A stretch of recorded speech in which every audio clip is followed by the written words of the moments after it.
네, 아름답네요. 오늘 말씀 설교 제목이 아름다운 법, 이어서 아름답네요라고 말하는 건 아니고요. 하여튼, 뒤에서 듣는데 너무, 네, 그렇습니다. 주님의 평화를 우리가 좀 누릴 수 있었으면 좋겠습니다. 오늘 말씀은 그 시편 119편에 대한 이야기를 좀 하려고 합니다. 시편 119편은 성경에서 가장 긴 절을 갖고 있는 성경입니다. 아, 제가 매주일 설교하러 올라올 때마다 시계를 보거든요. 그래서 항상 긴장해요. 오늘은 시간이 너무 부족하기 때문에 이런저런 말들을 좀 하고 싶기도 하지만 그냥 묻지 않고 바로 그냥 하겠습니다. 시편 119편은요. 아, 정말 특이한 시편이에요. 그리고 이 시편 119편을 볼 때마다 이게 알고 보면 볼수록 정말 신기한 그런 책이거든요. 가장 길기 때문에 신기한 책이 아니고요. 이 119편은 원래 이제 여덟 절마다 이렇게 구분이 되어져 있어요. 근데 여덟 절마다 구분되어지면서 반복을 하는데 반복을 몇 번 하냐면 22번을 반복해요. 근데 이 22번의 글자는요. 아, 히브리어의 알파벳으로 반복하는 거예요. 그래서 처음 1절부터 8절은 알렙, 그러니까 처음 히브리어의 알렙으로 반복을 해요. 그리고 이 1절부터 8절의 시작은 매 절마다 다 알렙으로 시작해요.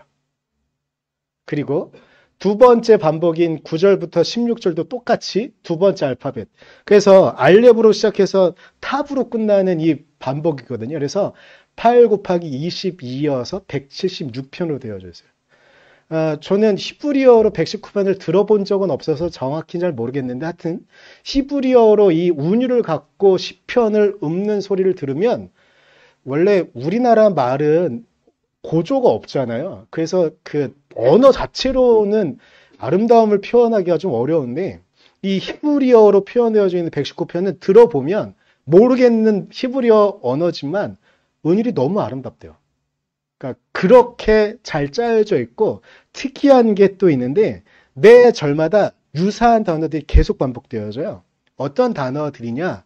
율법, 법, 법도, 말씀, 규례. 근데 이 단어들이 뭔가 유사하지 않아요? 계명, 증거, 약속, 말씀. 이런 단어들. 그러니까 즉 이건 뭐냐면 하나님께서 이스라엘 백성들에게 준 궁극적으로는 우리에게 준 하나님의 말씀, 그 율법, 이것을 지키면, 그러니까 보통 우리는 율법을 생각할 때 제가 사실 오늘 아름다운 법이라고 이렇게 여러분 한번 법이라는 단어를 생각해 보면 이 법이 아름다운가요?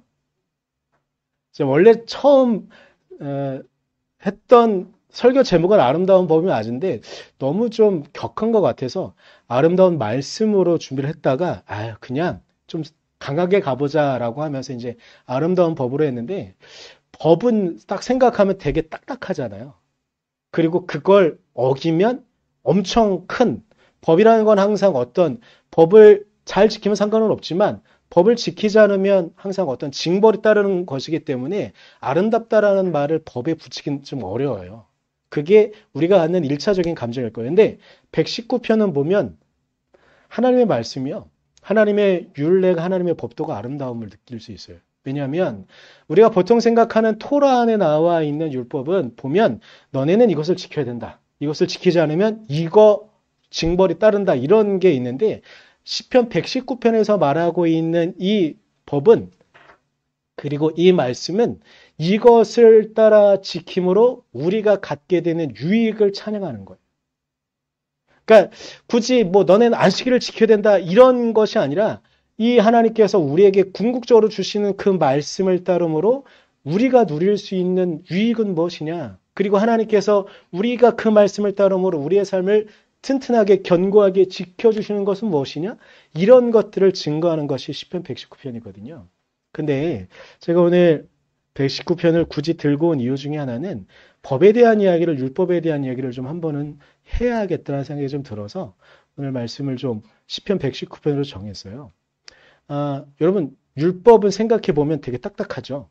근데 이런 것 같아요. 우리 한글은 되게 특이하고 신기한 글자예요. 근데 한글만 그런 게 아니라 모든 언어들이요. 쓰지 않으면 사양되어져요. 그리고 언어는 특이한 게 있는데 계속 변해요. 그리고 계속 또 다른 단어를 만들어내고 또 다른 유행어들을 만들어내고 할 때마다 그 단어는 살아나서 또 움직여요. 근데 율법도 마찬가지예요. 법이라는 것도 마찬가지예요. 법을 우리가 무시하잖아요. 그럼 그 법은 사양되어지고 소용이 없어지게 돼요. 율법은 그럼 어떻게 해야 되느냐? 율법도 또한 우리가 생각해야 돼요.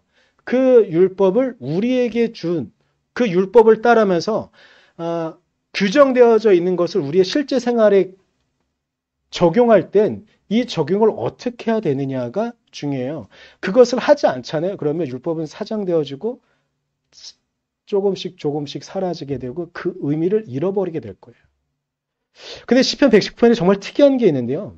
저는 시편 119편을 보면서도 물론 볼 때마다 매일 새롭게 다가오진 않아요. 왜냐하면 어렵거든요. 법 자체가 어렵잖아요. 그리고 176절에 다다르는 걸 한 번에 읽으려고도 해도 솔직히 숨이 차고 힘들어요. 그런 걸 보면서 매일 그렇게 떠오르는 건 아니긴 하지만 이 말씀을 볼 때마다 저에게 다가오는 게 있는데 무엇이냐면 하나님께서 왜 이스라엘 백성들에게 그리고 궁극적으로 전 세계를 향한 이 율법을 주셨는가? 우리를 규약하기 위해서?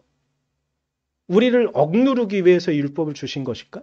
근데 이 율법을 볼 때마다 느끼는 게 있어요. 여러분 율법 안에 정말 특이한 내용들이 많이 있는데 우리 먹는 거를 관리하는 그런 말씀들도 있잖아요. 근데 이 율법대로 하면 저는 오줌을 되게 좋아하거든요. 근데 율법대로 하면 오줌을 먹으면 안 돼요. 그럼 어떻게 해야 되지? 근데 여러분 이게 생각해 봐야 될 게 있어요. 오징어는요. 쉽게 상하는 생선 중에 하나예요. 내장을 잘 처리하지 않으면 금세 상하잖아요. 그런 걸 생각해 본다면 이것처럼 좋은 보건 의료학이 어디에 있을까 싶거든요. 사람의 건강을 지키기에 아예 조금이라도 이걸 금지시키는 게 오히려 이 오징어를 먹음으로 인해서 일어나는 문제를 해결하는 그 당시로서는 그게 최선이었기 때문에 그것은 아니었을까? 또 율법 안에는 이게 남녀 차별로 요즘은 해석하는 게 있는데 저는 그 의미를 보면 그렇지 않은데 뭐냐면 이제 여성이 한 달에 한 번씩 부정하다고 구약은 번역되어져 있는데 이제 피 흘림 때문이에요. 근데 여러분 이걸 지금 생각해 보면은요. 이거 너무 예전 이야기인 것 같고 여성은 너무 천시에 그런 것 같잖아요. 근데 그 당시에요. 보건이 의료가 그렇게 잘 구비되어져 있지 않은 그때에 이 피가 나오는 것이 생명을 얻게 하기 위한 피인지 아니면 몸 안에 있는 어떤 부정한 것이 나온지 당장 볼 수 없는 그 상황 가운데 일단은 거리를 두게 하는 게 일반적인 사람들과 거리를 두게 하는 게 큰 질병을 막는 것은 아니었을까요?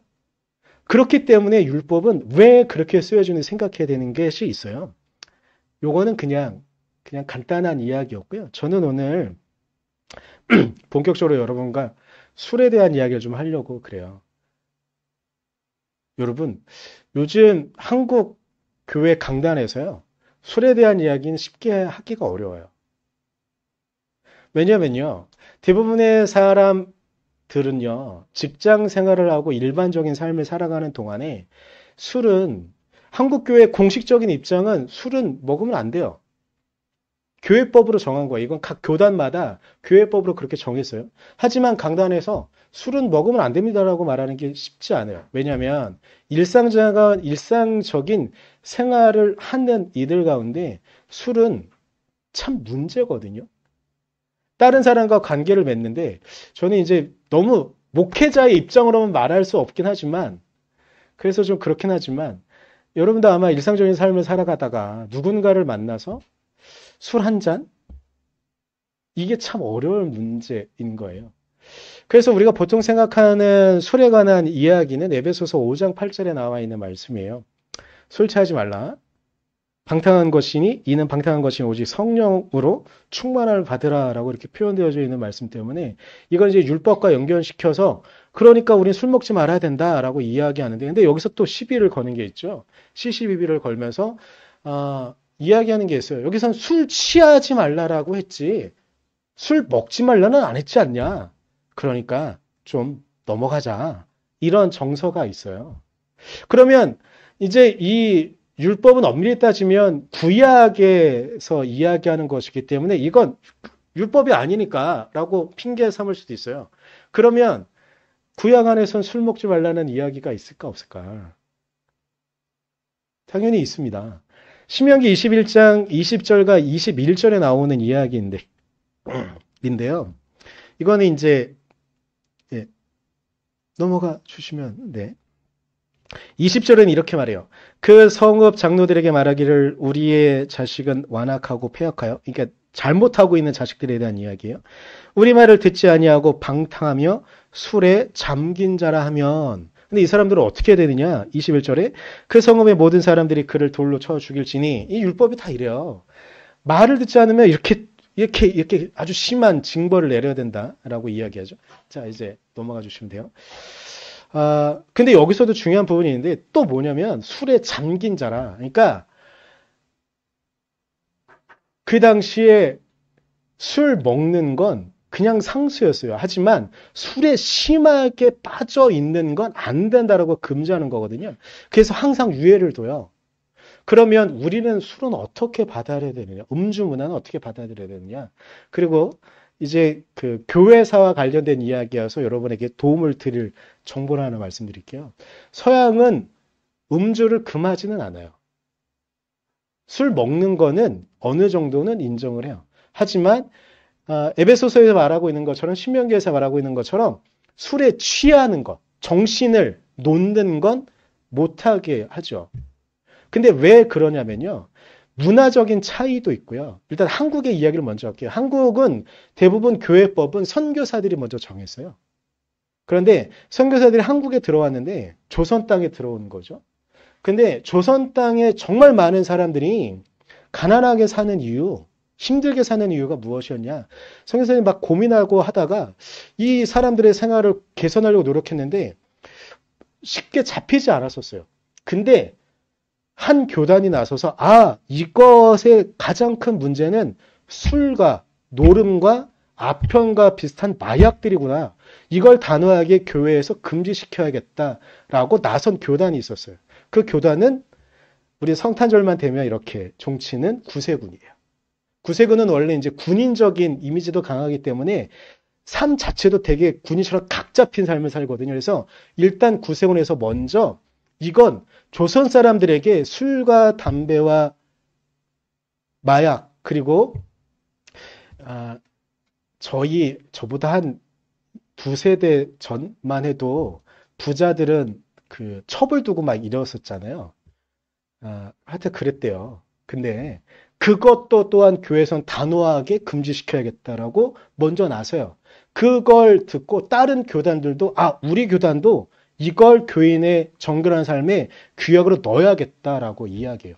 그래서 서양 사람들을 보면 가끔 영화나 드라마를 보면 교회 다니는데도 목회자도 담배를 피고 술을 마시는 장면들이 나오는 걸 볼 수도 있어요. 그건 그렇기 때문이에요. 서양과 우리가 다른 건. 근데 그걸 보면서 계속 고민하는 거죠.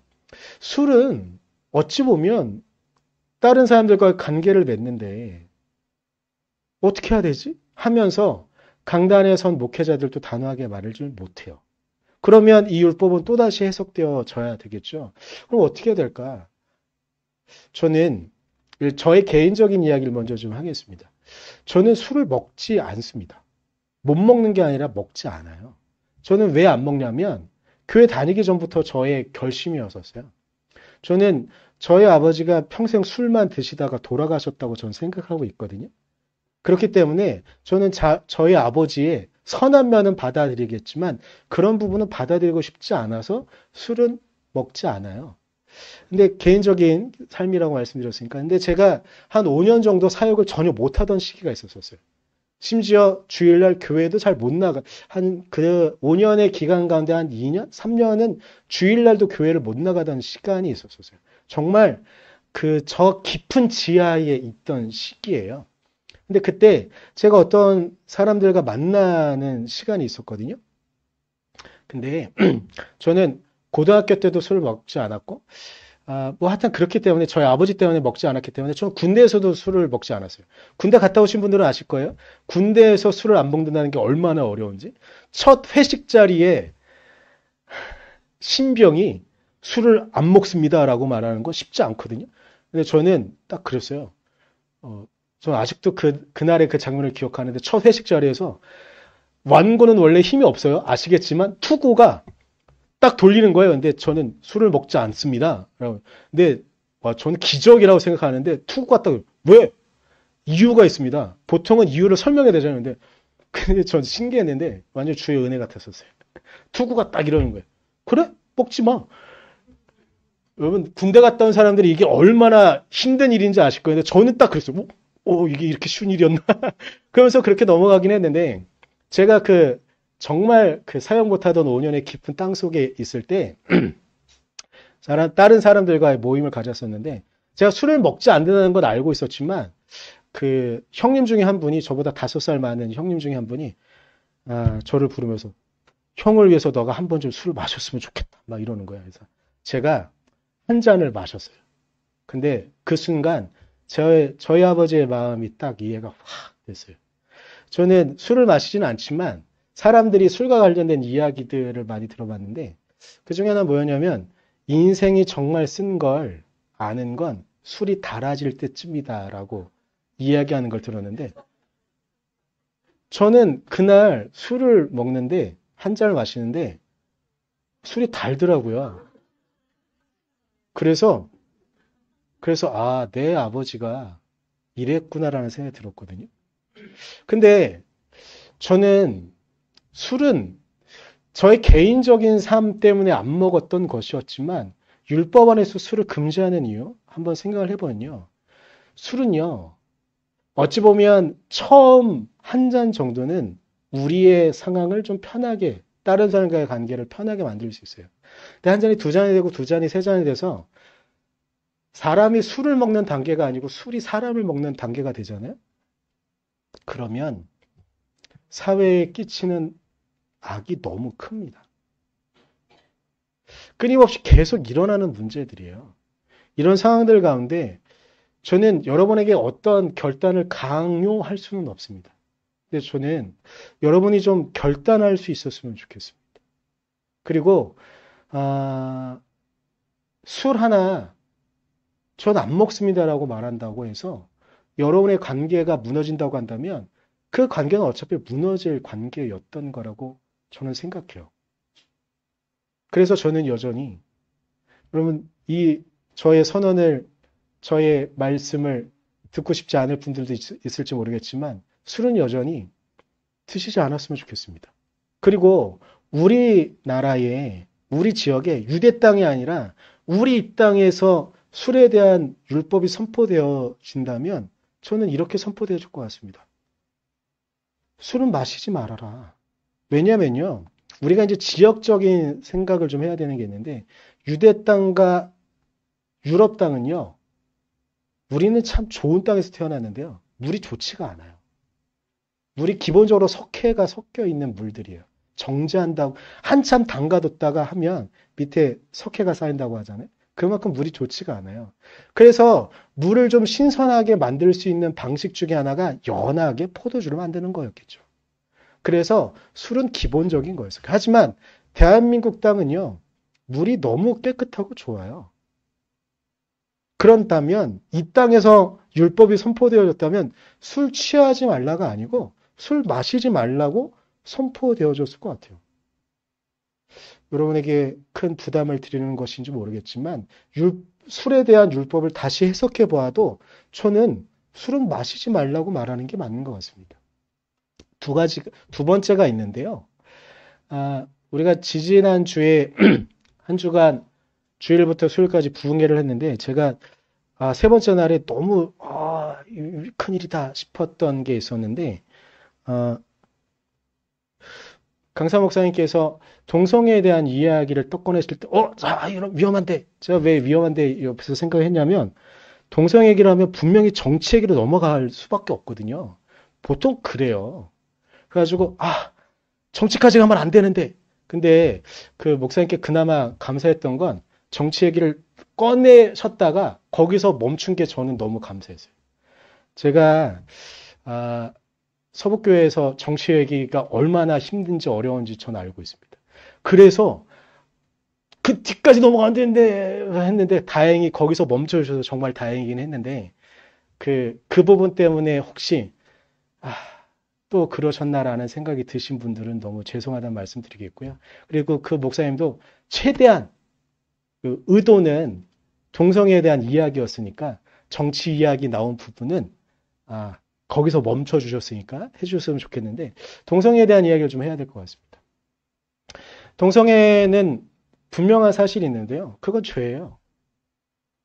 그 한국 강단에서도요. 교회 상황마다 동성애에 대한 이야기를 자주 하는 분들도 있고 어떤 분은 한 번만 하고 넘어가는 경우도 있고 근데 말이 나왔기 때문에 정리를 좀 하고 가야겠다는 생각이 좀 들어서 사실은 오늘 큰 주제는 술보다는 동성애가 좀 있는데요. 여러분 동성애에 대해서는 교회 입장은 단호합니다. 금지예요. 동성애는 교회 입장에선 죄입니다. 근데 중요한 게 있어요. 우리가 생각할 때 동성애에 대해서 그냥 단순하게 이건 죄다. 하지 말아야 된다. 라고 두는 것으로 동성애의 담론이 끝날 수 있느냐? 그렇지 않아요. 저희 교회에서는 서북교회랑 같이 예배드리기 전에 제가 전에 한번 이야기를 한 적이 있기 때문에 한 번만 하고 그냥 넘어가는 게 가장 좋다고 생각해서 했었는데 마침 강성호 목사님께서 꺼내셨기 때문에 정리를 좀 해야겠다는 생각이 좀 들어서 말씀을 좀 저의 개인적인 입장 그리고 교회에서 가질 수 있는 입장에 대해서 말씀을 좀 드려야 될 것 같습니다. 동성애는 분명한 죄입니다. 근데 중요한 게 있어요. 동성애만 죄냐? 는 아니에요. 다른 것들도 죄예요. 우리가 하나님의 말씀 앞에 신실하게 서지 못하는 것도 죄고요. 우리가 하나님 말씀에 따르는 것, 말씀에 금전을 쫓고 성공을 쫓는 것도 죄라고 성경은 분명히 말하고 있어요. 근데 제가 이 부분에 대해서 이런 식으로 이야기하면 그럼 저 목사님은 동성애를 옹호하는 건가라고 하는 분들이 있어서 이거에 대한 이야기를 좀 해야 됩니다.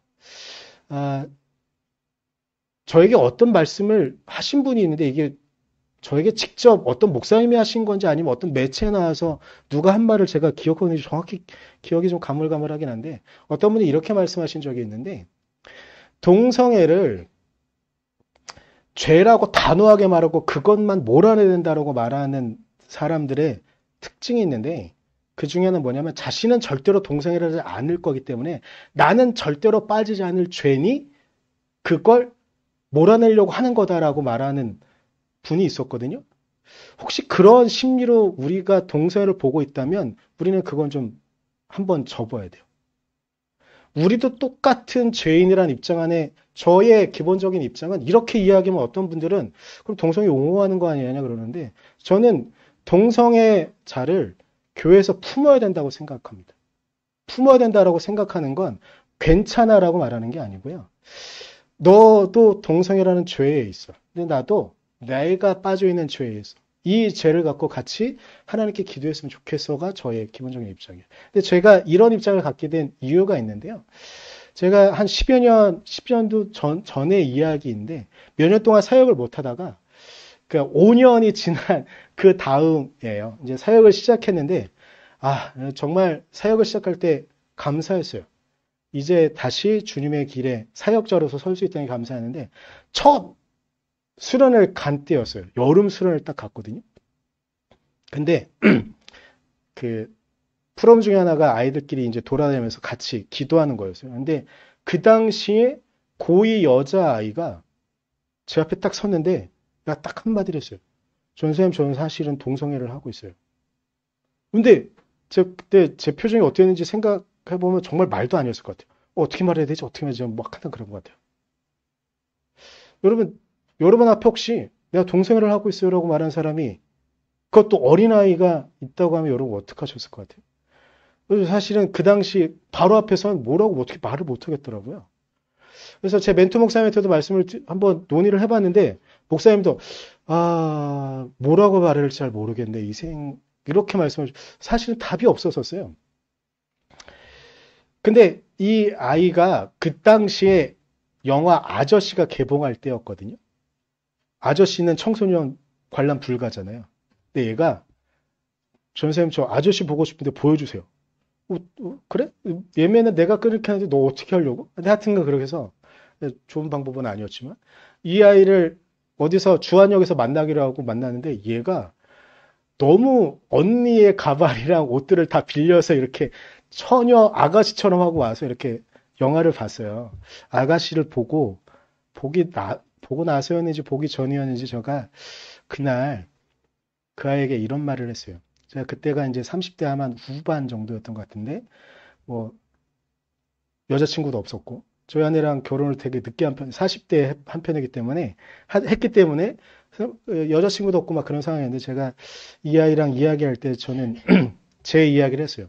물론 나는 아직 결혼도 못했고, 여자친구도 없지만, 나는 사랑을 믿는다. 라고 이야기했어요. 근데 이 이야기를 듣는데, 얘가 그냥 엉엉 우는 게 아니라 눈물이 이렇게 쑥 떨어지더라고요. 그래서 그러면서 그 고등학생 아이 중에 동성애라는 걸 한다는 친구들이 얼마나 힘들게 사는지 이야기를 아주 조금만 들었어요. 동성애는 지금도 여전히 쉬운 이야기가 아니기 때문에 겉으로 낼 수가 없잖아요. 근데 나쁜 어른들이 있어요. 나쁜 어른들이요. 동성애하는 아이들을 어플로 만나거나 이러면서 이제 정말 이상한 행동들을 이렇게 시켜요. 그러니까 그 얘기를 들었어요. 마음도 너무 아프긴 했는데. 근데 하여튼간 저는 그 아이랑 그렇게 하고, 이 교회에서도 이미 어른들은 이 아이가 동성애를 하고 있는 거를 많은 분들이 알고 있기 때문에 직접 말은 하지 않지만 이렇게 좀 터부시 여기고 막 하고 그렇기 때문에 교회 잘 못 나왔어요. 제가 그래도 이 아이한테 가끔, 어, 톡으로 이랬어요. 너의 살아있음을 보고해라. 이렇게 하면 얘가 좀 지나서 어떻게 하고 있습니다. 잘 하고 있습니다. 뭐 이런 식으로 하거나 그렇게 했었는데 제가 그 교회에서 2년 반인가 3년 정도 사역을 했는데 사역을 하고 나오고 난 다음에 이제 그 교회에서 갈 일이 잠깐 있어서 갔다가 그 아이 어머니를 우연히 지나면서 만나게 됐어요. 근데 이 어머니가 웃으면서 저에게 말했어요. 남자친구가 생겼어요. 아마 이 아이가 저랑 만났던 모든 이야기를 엄마한테 했겠죠. 뭐, 그랬을 거예요. 그러니까 아마 어머니가 저한테 그런 말을 했을 거예요. 아, 우리가요, 물론 뭐 이런저런 여러 가지 설명이 있기도 하겠지만 이 아이는 아빠로부터의 사랑을 잘 못 받은 아이였었어요. 거의 언니도 있었지만 계속 성장기에 온전한 사랑을 못 받았기 때문에 당장 옆에서 누군가 마음을 주는 것 같은 사람한테 그냥 마음을 줬던 것일 뿐이었던 거예요. 그러니까 동성애자가 아니었었지만 주변에 이런 사람들을 감정을 교류할 만한 사람이 간절했던 그 시기에 그걸 할 수 있는 사람이 있다고 생각하니까 그 표현을 했다가 터부시당하고 계속 쫓겨나고 그랬던 거죠. 우리가요, 교회 안에서 단호하게 그냥 동성애는 몰아내야 되고 거부해야 되고 막 이렇게 하는 거 편합니다. 저도 그러면 정말 좋아요. 가장 편한 길이에요. 그런데 여러분, 제가 그 아이와 같은 아이들을 우리가 계속 버려야 될까요? 실제로 대한민국의 청소년들 가운데요. 자신이 동성애자인지 착각하는 아이들이 꽤 많이 있어요. 성인이 되어서도 동성애자가 아님에도 불구하고 그저 그냥 터부시기고 누군가 이야기할 수 없으니까 그냥 그런 사람들이 있어요. 그런데 우리가 그들을 버려둬야 될까요? 저는 제가 죄인이라고 생각해요. 동성애도 또한 죄인이에요. 그래서 저는 그들의 마음을 같이 끌어안고 하나님께 기도할 수 있다고 생각해요.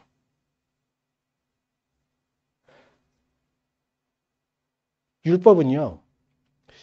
특히 시편 119편을 묵상하면서 우리가 생각해야 될 율법은요.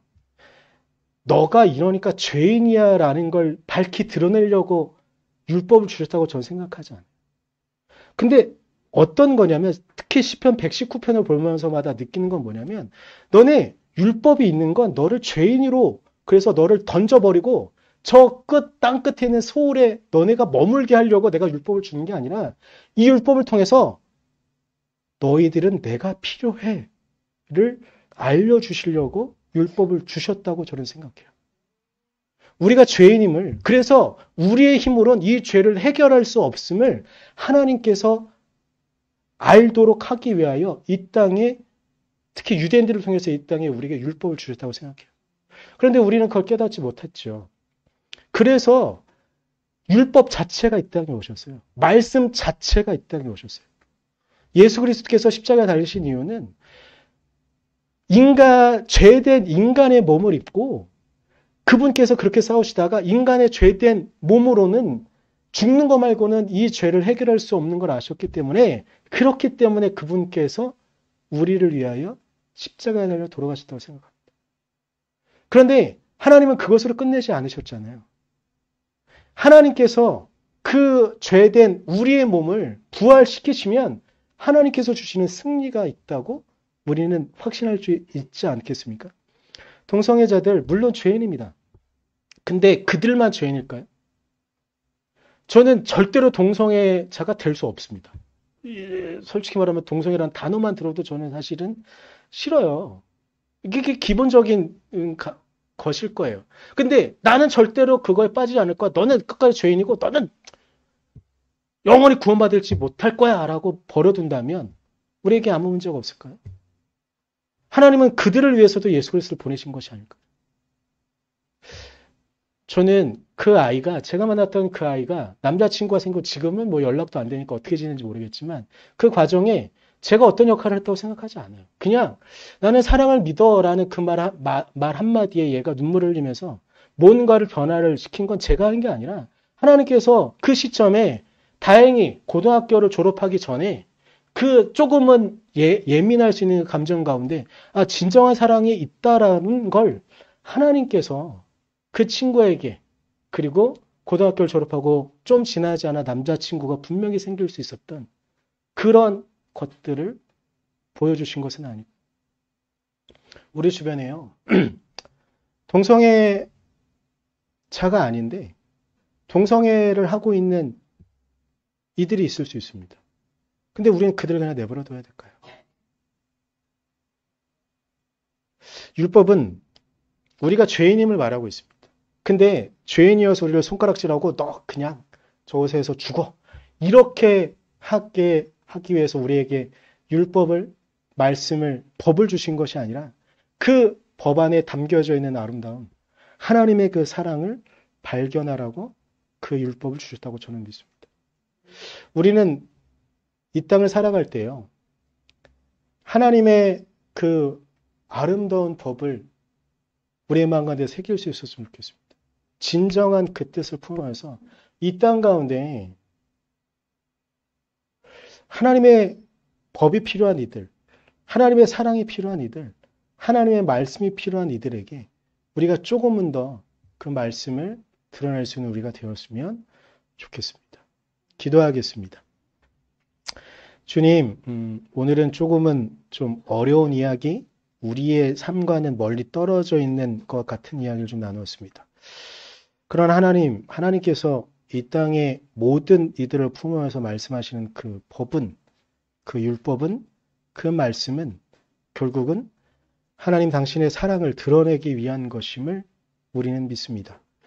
우리가 죄인임을 깨닫게 하시고 죄인인 우리가 주님 앞에 무릎을 꿇으며 우리를 죄의 올무에서 풀어 하나님의 사랑으로 옮기실 그 은혜를 기대하며 우리의 삶을 하나님 앞에 둘 수 있도록 아름다운 하나님의 그 말씀을 쫓아갈 수 있도록 아름다운 그 법을, 아름다운 그 율법을, 아름다운 그 말씀을 쫓아갈 수 있도록 우리를 지키시고 이끌어 주시옵소서. 이 땅에